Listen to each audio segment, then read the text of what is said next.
Final story, Colin, is Andy Reid, one of the best coaches in the NFL. How about the stat? Everybody loves it. Andy Reid, 21-4 straight up after the week off in his career. That's bye and when they get the bye in the playoffs. 21-4, Colin. 8-3 in the spot as a head coach of the Chiefs. The Niners have extra rest, too, because they're their Thursday night game.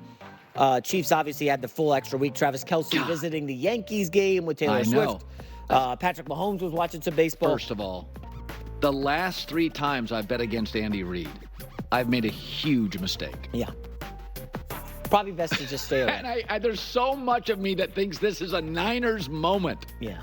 Because I mean, the Kansas City keeps beating them. So it's like San Francisco's going to win one of these games. They're too good.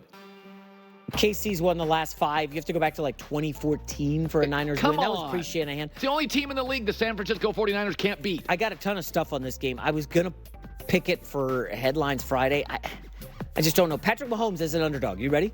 11-1-1 against the spread. Like, why would you bet against him? I know. I want to take the Niners. I don't know that I have the intestinal fortitude. This is ultimately the greatest compliment to the Kansas City Chiefs. Think about the 2 organizations that can't beat them.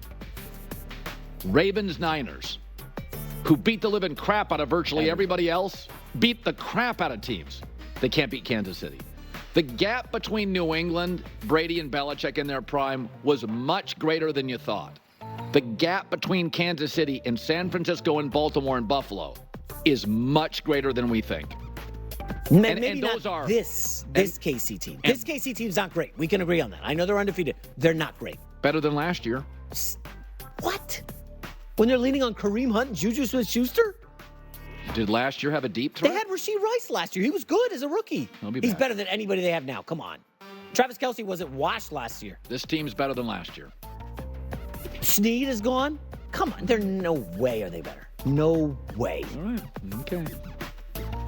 Already bought my jet ski. Chiefs win the Super Bowl. J-Mac with the news. Well, that's the news. And thanks for stopping by. The Herd. So I am I've been defending the Giants. Stay away. Andrew Thomas out is a major problem. So the Sirianni stuff's interesting. Somebody from Philly texted me a smart thing. Is the media going so after Sirianni so much that in the Eagles locker room, they're like, man, screw the outside noise. It's us against the world, and they hunker down, and the Eagles pick up for their kind of embattled coach and start to play great. Is that on the table for the Eagles here? It's kind of a counter of what everybody's saying. Oh, they're going to bail on Sirianni. They're going to fire him. What if the opposite is true, that Sirianni knows he screwed up, apologized, brought his kids to the press conference. He's apologized. Remember this offseason, he was like an apology tour with the Jalen Hurts. I just wonder if this is a let's hunker down, us against the world. Well, I worry about people that have to apologize constantly. Yeah. Why are they doing that? That's kind of, Andy Reid doesn't spend a lot of time apologizing. Anybody that has to apologize 3, 4, 5 times a year, generally in any industry, it's a problem. You're taking swings you shouldn't. You're in places. My wife always says, don't go where you shouldn't go. Don't do what you shouldn't do. Sirianni is constantly going places he shouldn't go, jousting with fans. Is this going to be blazing 5 for you or no? It was. It's no longer. But Andrew, you like the Giants. I like the Giants, but Andrew Thomas injury, I'm out. Okay. So I already told you, I locked in on the Rams at 5. You see 7. Yep. So I get to use 5 because I said it Monday 3 times. Yeah. I took the Rams at -5. It's now -7. Yeah. That's befuddling to me, that line. Final story, Colin, is Andy Reid. Who were more commercial and on TV more. But Big Ben was a great quarterback. He's a Hall of Famer. There's no question. It was different. He was like he had some Cam Newton qualities off script. Big arm. You get to Super Bowls and win them. You hoist the trophy. You're a different level. So he's a first ballot Hall of Famer. He's got a podcast called Footballin' with Ben. And here's the thing about Ben, is that he left. How's the offense been? And for years and years, the media, hey, they would take Le'Veon Bell's side or they would take the AB's side.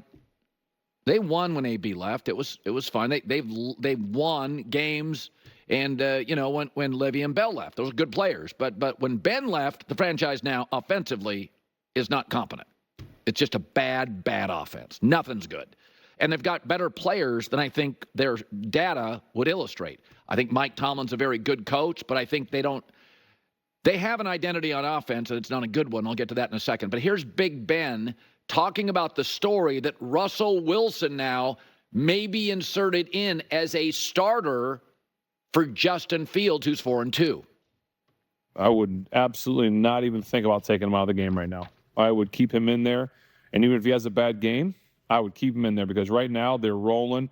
Yeah, they lost 2. They got this win. But I think he's playing well enough. I think he's doing enough. You saw with his legs especially, making things happen, creating. Yeah, so Ben knows offense. We're going to take his word for it. And he understands, again, constant change is not the answer. So a lot of this with Russell and Justin Fields, I concentrated a lot of the personalities. It is a weird quarterback room. Russell is very brand aware, almost corporate and commercial. He's always got a saying. It's "Go Hawks," "Mr. Unlimited," "Let's ride." There's always sort of a saying with it. And Justin Fields is chill. He doesn't even have a brand. Doesn't appear to be that interested in it. Just a nice kid, authentic. Everybody likes him. But here's the thing. Great offenses, and all of you know this, they have an identity. When I think of Kansas City, I think of clever, innovative, and really resourceful. Kansas City squeezes every bit of juice out of the orange. Very resourceful. When I think of San Francisco and Kyle Shanahan, physical. It all starts with physicality. Like Kansas City, clever, maybe not as resourceful, but very, very clever and very lean into physicality. So the Steelers have an identity too. And this is apparently something they're attracted to. 2 quarterbacks that get sacked a lot, run more than they should, that aren't very good from the pocket, and are on one-year deals. That's basically the Steelers' idea of quarterback. Neither is great in the pocket. Film shows you that. They're the most 2-sack quarterbacks in the league the last 2 years. They hold on to the ball too long.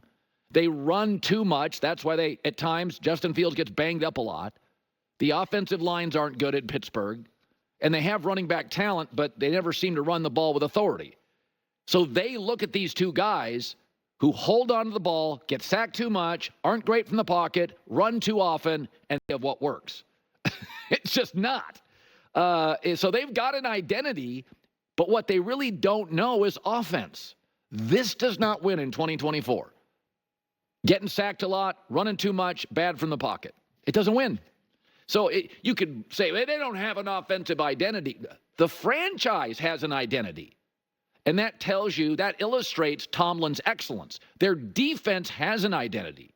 Tough, physical, resilient. Their organization has a philosophy. Draft and develop over big spending. Again, tough, physical, draft well, developed, resilient. So the brand has an identity. The defense under Tomlin has an identity. And the offense has one too. But it's the opposite of what wins today. Quarterbacks who are weak from the pocket or weaker than league average, run too much, get hurt, get sacked too much behind bad O-lines. So don't tell me they don't have an identity. That's what they think works since Big Ben left. J-Mac with the news. No. Turn on the news. This is the Herd Line News. Let's start with the Detroit Lions and Aiden Hutchinson. That injury was brutal. It kind of marred the blowout of the Cowboys on Sunday. Hutchinson was the favorite for the Defensive Player of the Year award, and many speculate he could hold the Lions back from getting to a Super Bowl. Head coach Dan Campbell vehemently disagrees. Well, I mean, we can stop playing. You want to just end the season now? We can do that. Let's just call it up. No, it's not over. This is why you go through all the training you do, and this is why we stress all the time here, and the players know this. Now, we play with 3 phases here, and we will find a way to play any game and every game and find a way to win, and because that's all that matters. They're going to be fine, but he matters a lot. He matters a lot. We've seen 2 moves yesterday at the trade deadline on our show. You don't have to necessarily get somebody as good as Max Crosby, but I would consider making a move for something slightly below Max Crosby. I would consider it. Look at those numbers Hutchinson's put up this year. He is in the Watt-Garrett class. Oh, no. He's separated from everybody except like Micah Parsons is not on this level. No, Sorry, Micah Aiden Parsons Hutchinson is a not different beast. Yeah, he's different. So, Colin, I had a gambler on my podcast, and I'm talking about this. Like, we know quarterbacks are worth a touchdown, whatever, to the spread.